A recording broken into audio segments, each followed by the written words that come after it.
Hi friends, welcome back to our YouTube channel Raj vibes Telugu.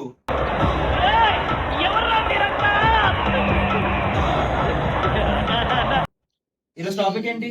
నేను అదే అడుగుతున్నాను. ఈ రోజు టాపిక్ ఇంకోటి, గొంతు బాగాలేదు, ఓజీ ఎఫెక్ట్, కొంచెం అడ్జస్ట్ అవ్వండి. వాయిస్ స్వీట్ గా ఉంది కదా, నచ్చుంటది. రిపీట్ చేయరా. యూనిక్ గా మాట్లాడదాం ఈ రోజు టాపిక్ ఏదైనా. Something different. నా దగ్గర అయితే ఒక టాపిక్ ఉంది, దాని గురించి డిస్కస్ చేద్దాం. ఎప్పుడు ఈ ఎలివేషన్లు, హైప్లు ఇవి కాకుండా నెగిటివిటీ గురించి మాట్లాడదాం. అంటే మన ఫేవరెట్ హీరో ఆ ఒక్క సినిమా చేయకుండా ఉంటే బాగుండేది. ఆ ఒక్క సినిమా గురించి మాట్లాడదాం. సరే, అయితే స్టార్ట్ చేయాలి. సెంటర్ లో కూర్చున్నాం కదా, కొంచెం వీడియో కూడా సరే కనిపిస్తున్నాం. ఆ అందానికి ఆ పేస్ కార్డుకు మనం ఇచ్చే వాల్యూ ఎంత అండి? అది కాలు మొక్కినా తక్కువనే. ఎందుకంటే ఆ స్మార్ట్ ఎవరికి లేదు. అంతేకాదు ఏమంటారు. ఓకే బానే. Okay okay. సో ఒక్క హీరో అంటే మరి మన హీరో హీరో కాదు, హీరోకి ఒక మూవీ చెప్పు. హీరోకి ఒక మూవీ. ఓకే, అలాగైతే నాకు ఫస్ట్ గుర్తొచ్చే రాకేష్ చూస్తున్నా మహేష్ బాబు గుర్తొస్తాడు.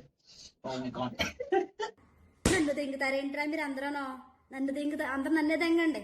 నన్ను దింగుతారు ఎందుకురా బాబు? అంత హైట్ లేడే. వాడు అడిగాడా?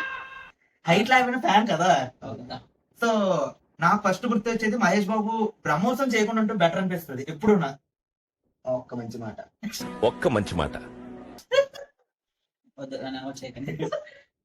నేను కూడా అంటే ఈవెన్ మైగా ఫ్యాన్స్ కూడా ఒప్పుకోవాల్సిందే. ఆ మూవీ అనవసరంగా ఫిల్మోగ్రఫీలో ఉంది అని. అసలు యాజ్ ఎ ఫ్యాన్ గా నీ ఒపీనియన్ అసలు ఎందుకు తీసారు అనుకుంటున్నావు మహేష్ బాబు? ఏంటంటే మహేష్ బాబు నుంచి నేను చూస్తాను, మరి ఏం నేను ఈ మూవీ గురించి అయితే ఫుల్ గా మాట్లాడలేను, ఎందుకంటే బై గాడ్స్ గ్రేస్ మూవీ మొత్తం నేను చూడలేదు, ఇప్పుడు వరకు చూడలేదు. నేను చూసాను, ఇక్కడ నుంచి బొబ్బులు వెళ్ళాం, అక్కడ చూసాను. దూరం వెళ్ళావా? అంటే అప్పుడు ఊర్లో ఉన్నాను. ఎక్కడ దొరకలేదు అక్కడికి వెళ్ళావా? ఓకే, ఇంకొక ఇది ఎందుకు సార్ పాతగాయని మళ్ళీ రేపుతారు? సార్ అంటే ఇంటర్వెల్ వరకు చూసిన సినిమా కూడా దాని గురించి ఏదో మాట్లాడాలంటే ఇప్పుడు నాకు ఎందుకు మహేష్ బాబు గురించి step తీసుకున్నాడు అనిపించింది. టు బి ఫ్యాక్ట్, నేను వెళ్ళిన థియేటర్ టైం కి ఫస్ట్ హాఫ్ అయ్యింది, సెకండ్ హాఫ్ సగం థియేటర్ ఖాళీ.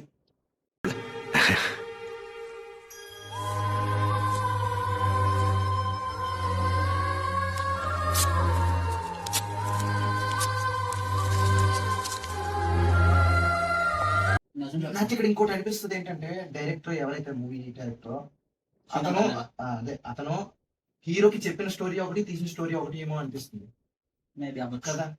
అంటే సీతం వాకిలి శర్మన్ చెట్టు రేంజ్ చెప్పి ప్రమోషన్ రేంజ్ తీసుకొస్తారంటారా? నాకు అనిపి నా పర్సనల్ ఒపీనియన్ అది. మూవీ నరేషన్ లో ఒకటి తీసాక ఇంకొకటి. ఓకే ఓకే చాలు.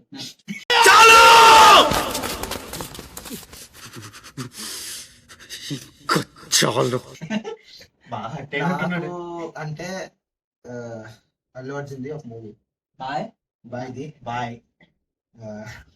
యూ మీన్ 5 రోజులు పెళ్లి అదేనా? 16 రోజుల పెళ్లి పండుగ, అందులో 5 రోజుల పెళ్లి. ఆ 5 days మ్యారేజ్ కాన్సెప్ట్ అనేది మూవీ నేమ్ అందరికి తెలుసు, వరుడు. భూష్మాండ ఫస్ట్ సినిమాకి హైప్, ఎందుకంటే హీరోయిన్ పక్కన పెట్టుబే విలను ఆర్య.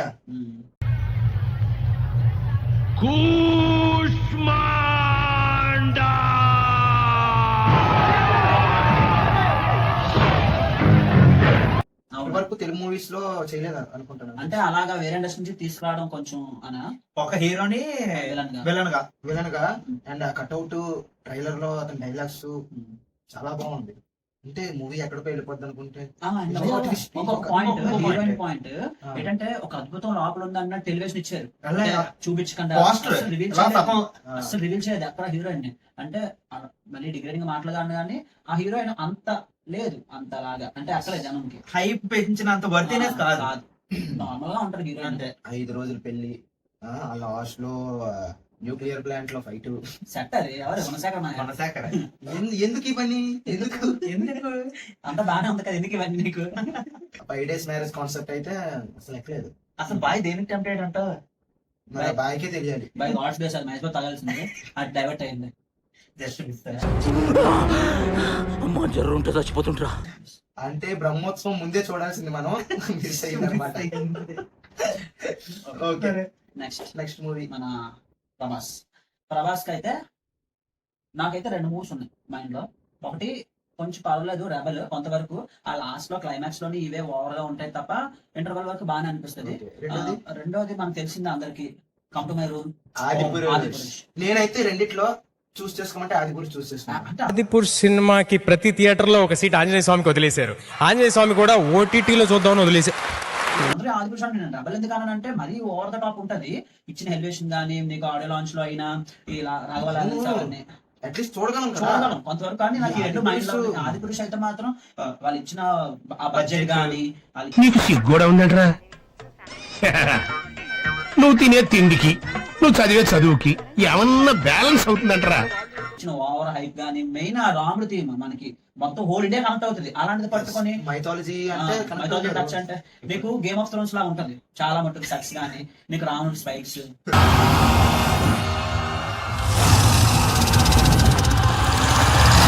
ఇవన్నీ. అలా కాదు. సైఫ్ అలీ ఖాన్ అంటే వెళ్ళను. అలా కాదు, రామాయణం స్టోరీని ఫ్లాప్ అయిందంటే అది ఓం రావుట్ వల్లే. మరి అంతే. జనరల్ గా రామాయణం ఎప్పుడు హిట్ అయిన స్టోరీ అది. అది హిట్ ఫార్ములా. డివోషన్ అంటే ఆబ్వియస్ హిట్ అయిపోద్ది. నీకు ఏ జనరేషన్ లో రామాయణ స్టోరీ తీసినది సూపర్ హిట్ మూవీ అది. ఇక్కడే ఒక డైలాగ్ నాకు అనిపిస్తుంది, కళలు కనొచ్చు కానీ కథలు దానికోలేదు. कि हमारे हनुमान जी के लिए आदि पुरुष के हर शो में एक सीट आप खाली रखें. అలాంటి సినిమాకి కూడా థియేటర్ లో ఒక సీట్ వదలండి, ఆంజనేయ కూర్చుంటాడు అనేది నిజంగా ఆంజనేయం చూస్తుంటే గద్దని వేసేవాడు. అసలు ఏ నమ్మకంతో అలా అన్నాడు. అంటే యాక్చువల్లీ ఈ క్రూ తప్పు కాదు, ఇది అంతా ఎవరైతే captain of the ship director mistake అని అనొచ్చు. అందుకే అన్నాడు ప్రభాస్, ఊరికే అనలేదు. Home, you coming to my room? Home.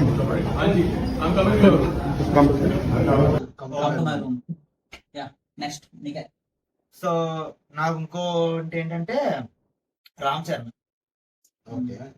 So Ram Charan movies లోని నాకు రెండు ఉన్నాయి, ఒకటి జంజీర్, ఇంకోటి వినయ విజయరామ. రెండిట్లో చూస్ చేసుకోమని. రెండో రాడ్లే, నువ్వు చూస్ చేసుకుని అవసరం లేదు అక్కడ.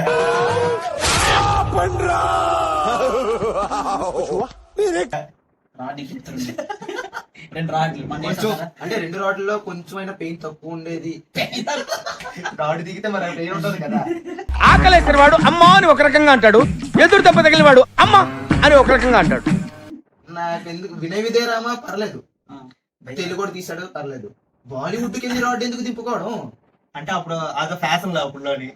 అంటే మన బాలీవుడ్ మీద గ్రిప్ తక్కువ కదా, అందువల్ల తెలియదు. అక్కడ కూడా మన డామినేషన్ అంటావా? Yeah Bollywood to be frank ఇప్పటి వరకు నేను చూడలేదు సినిమా, నాకు తెలియదు. నాకు బాలీవుడ్ అంటే టెంప్ట్ అయిపోయాడేమో రామ్ చరణ్ అంటే అక్కడ కూడా డెబ్యూ అంటే మన తెలుగు Debut మార్కెట్ కోసం. కట్ చేయాలనే దాంట్లోనే వెళ్తారులే ఎవరైనా. బట్ ఒక పాజిటివ్ నోట్ తో వెళ్ళి సరే రాడ్ తీసుకొచ్చింది రామ్ చరణ్ గారు, ఏం చేయలేం మరి. సో ఈవెన్ రామ్ చరణ్ కూడా ఒక దేంట్లోనే ఒప్పుకున్నాడు, ఇంటర్వ్యూలో మీది వర్స్ట్ డెసిజన్ ఏంటంటే జంజీర్ అన్నట్టు. జంజీర్ అతనే ఒప్పుకున్నప్పుడు మనం మాట్లాడడంలో తప్పలేదు. సో అదొకటి అలాగుంటే వినయ విజయరామ కూడా అసలు ఏం తీద్దాం అనుకున్నాడు, ఏం తీసాడు, ఏం వచ్చిందో కూడా తెలియదు. లిటరల్లీ వినయ విజయరామ గురించి మాట్లాడుకుంటే ట్రైలర్ చూస్తే ఆ బాడీ, ఆ cutout, tattoos, director Boyapati.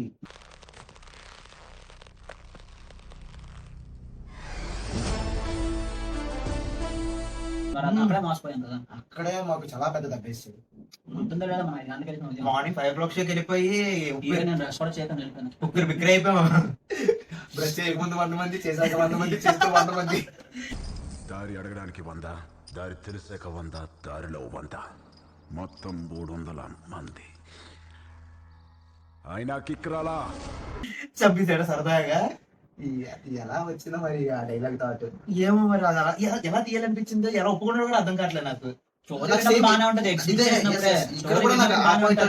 Execute అయ్యి అవుట్పుట్ బయటకు వచ్చిన తర్వాత మనకి ఆడియన్స్ ఒప్పుకోవాలి కదా ఇక్కడ అల్టిమేట్ రిజల్ట్. అక్కడ స్టోరీ ఓకే, బట్ ఆ స్క్రీన్ ప్లే వచ్చేసి మొత్తం క్లమ్సీగా ఉంటది. అక్కడ ఒక సీన్ ఇంకో సీన్ సంబంధం ఉంటది, అలా ఉంటది. అదొక డిజాస్టర్ అతని దాంట్లో. ఇంకొకటి నాకు అనిపించింది ఎన్టీఆర్. నవ్వు ఆపుకుంటున్నావు కదరా. ఆల్రెడీ చాలా వీడియోస్ లో మనం డిస్కస్ చేసాం, అయినా సరే పర్లేదు డిస్కస్ మళ్ళీ చేయాల్సింది. దింపుతావు రాటు మాకు. అయినా కూడా వదలలేదు నాకు. అన్ని సినిమాలు రాడ్లు దింపితే ఈ సినిమా మాత్రం కత్తి దింపుతుంది. ఏ త్రిశూలం దింపుతుంది. Shakti, one and only NTR's biggest flop. NTR's కాదు, one and only Meher Ramesh movie. One and only అనకు మేర రమేష్ అది చాలా ఉన్నాయి. దాంట్లో ఇదే హైలైట్ ఏమో. One of the highlight. One of the highlight. ఆ రుద్రశూలం తిప్పి తిప్పి తిప్పి తిప్పి ఆడియన్స్ కిందన, వచ్చింది. తిప్పి తిప్పి మాస్ టికెట్ నుండి బాల్కనీ టికెట్ వరకు ఇల్లు దిగిపోతుంటది ఆ రుద్రశూలం. అంత పెద్దగా?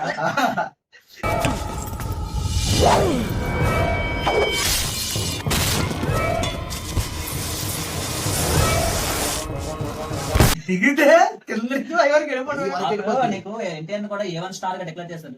నువ్వు చూస్తే A1 స్టార్ ఫస్ట్ ఏనుగు మీద లా షార్ట్ లేపి A1 స్టార్. ఎందుకు ఇవన్నీ ఎన్ని ఎందుకు బాగానే చేసుకుంటున్నావు కదా సినిమాలు. ఎక్కడ కూడా నాకు అనిపించింది జ్వాలాముఖి జ్వాలాముఖి లిటరల్లీ ఇంటర్వెల్ వేసేవచ్చు కదా జ్వాలాముఖితో గుడ్డు కూడా వేసేవచ్చు మమ్మల్ని. దాంట్లో వేసుకోవచ్చు కదా. మమ్మల్ని లేకపోతే గుండెగాడు మాత్రం వేయట్లేదు. ఆ విలను ఎవరైతే వాళ్ళ అమ్మ ఉంటుందో ఆవిడ విలనో తెలీదు, డాక్టర్ తెలీదు.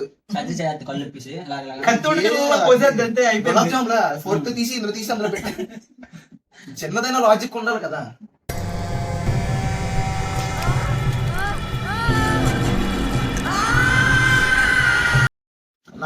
Only magic, no logic. అది తెలుగు సినిమాలో లాజిక్ లేకపోయినా పర్లేదు, ఆదరిస్తారు. మరీ ఎంతో లాజిక్ లేకుండా ఎరుపు చొక్కా చూపించింది పసుపు అంటే ఎవరు నమ్ముతారు? నాకైతే ఎన్టీఆర్ది. ఓకే, ఇప్పుడు నువ్వు చెప్పు.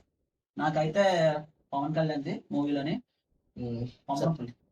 కొమ్మరపూలి అయితే నాకు అనిపించింది ఏంటంటే ఎస్జే సూర్యతో క్లాసిక్ ఉంది కదా, నెక్స్ట్ ఆ ఫ్రెండ్షిప్ అంటే ఖుషి, దాంతో ఆ ఫ్రెండ్షిప్ వాళ్ళు ఏదో బలవంతం ఒప్పుకున్నాడు, లేదా పోలీస్ క్యారెక్టర్ కొంచెం ఉంటుందనో ఏదో ఒప్పుకున్నాడో అనిపించింది. కానీ సాంగ్స్ అయితే బాగుంటాయి. మూవీ మరి చెప్తున్నాను కదా, స్టోరీ ఎగ్జిక్యూషన్ లోనే ఫెయిల్ అయిపోద్ది లాస్ట్ అవుట్పుట్ కి. నాకైతే మాత్రం కొమ్మరపూలి అనిపించింది. కొమ్మరపూలి కూడా నీకు చాలా కాంట్రవర్సీస్, కోర్టులో కేసులు చాలా అనేది ఊరి పేరు. సో అలా ఒక డైలాగ్ ఉంటది, ఎవరు ఆపక్కర్లేదు, అదే అయిపోద్ది. కానీ సమైక్యవాదులు కానీ ఆపొద్దు, ఎందుకంటే మ్యాట్నీ కల్లా ఇదే ఆగిపోతుంది. ఎందుకు బ్రో ఓకే, నాకైతే కొమరంపూలి నాకు ఓవర్ ద హైప్ లో యాజ్ ఏ ఫ్యాన్ గా నాకైతే కొమరంపూలి కన్నా ఇది అది ఏంటంటారు, ఏదో అంటారు దాన్ని కరెక్ట్ గా ఉండవా, ఏదో గోలని టైంకి పదాలు గుర్తుకొచ్చి సావు. అన్నారు ఏమన్నా అది కాదు. కాటం రాయుడు. కాటం రాయుడు. కాటన్ రైడ్ అంటే రీమేక్ అంటావా? ఎందుకు రీమేక్ అది ఆల్రెడీ తెలుగులో వస్తుంది కదా dubbing. హిట్టో ఫ్లాపో ఏదో ఒకటి ఓన్ మూవీ అయినా పర్లేదు, అట్లీస్ట్ వేరే లాంగ్వేజ్ లో తీసింది వచ్చింది అయినా పర్లేదు. వేరే లాంగ్వేజ్ మూవీ సేమ్ అదే మూవీ తెలుగులో రిలీజ్ అయ్యింది, ఆడింది, చూసాము. మళ్ళీ ఆడిన దాన్ని మళ్ళీ ఎందుకు తీయడం? మరి దాన్ని రీమేక్ అంటాం. డబుల్ రీమేక్ లాగా ఉంది. నాకు ఎందుకు తీసారో అది అర్థం అవ్వదు. అదొక నాకు డిసప్పాయింట్మెంట్. పవన్ కళ్యాణ్ నాకైతే కొమరంపూలి ఉన్నాయి, కొన్ని లిస్ట్ ఉంది, ఇష్టం ఉన్నాయి, కానీ వాటిలో పోల్చుకుంటే ఇది పర్లేదు. చాలా ఉన్నాయి, ఇంకా దాచాం కుప్పలు కుప్పలుగా ఉన్నాయి సినిమాలు. I agree. ఇది మాకు అనిపించిన ఆ ఒక్కటి తీయకుండా ఉంటే అంటే ఇంకా చాలా ఉన్నాయి హీరోస్, మన తెలుగు హీరోస్ చాలా మంది ఉన్నారు. ఓ పని చేద్దాం, ఇప్పుడు మనం డిస్కస్ చేసింది టైర్ 1 హీరోస్ డిస్కస్ చేసాం. ఇంకా హీరోస్ ఉన్నారు మనకి.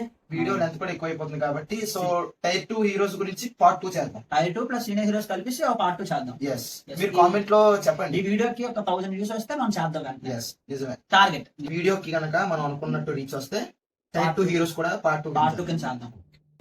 మీకు అనిపించినవి ఏవైనా అదే కొంచెం ఇవి ఎందుకు తీశారు అనే మూవీస్ ఏమైనా లిస్ట్ ఉంటే మీ మిస్ అయినవి కామెంట్స్ లో తెలపండి. So that's it for now. Video కనుక నచ్చినట్టయితే like, share, comment, subscribe confirm గా చేయండి. అండ్ మళ్ళా అడుగుతున్నా, నేను సిగ్గు లేకుండా అడుగుతున్నాను, దయచేసి సబ్స్క్రైబ్ చేయండి, నా ఆవేదన అర్థం చేసుకోండి. ఇంకోటి, మన సబ్స్క్రైబర్స్ అయితే వీడియో షేర్ చేయండి. కొత్తగా ఎవరైనా వీడియో చూస్తే పాస్ట్ లో మా వీడియో ఛానల్లో వీడియోస్ ఉన్నాయి, అవి కూడా చూసి కంటెంట్ కనుక నచ్చినట్లయితే మీరు కూడా సబ్స్క్రైబ్ అవ్వండి. Okay, bye.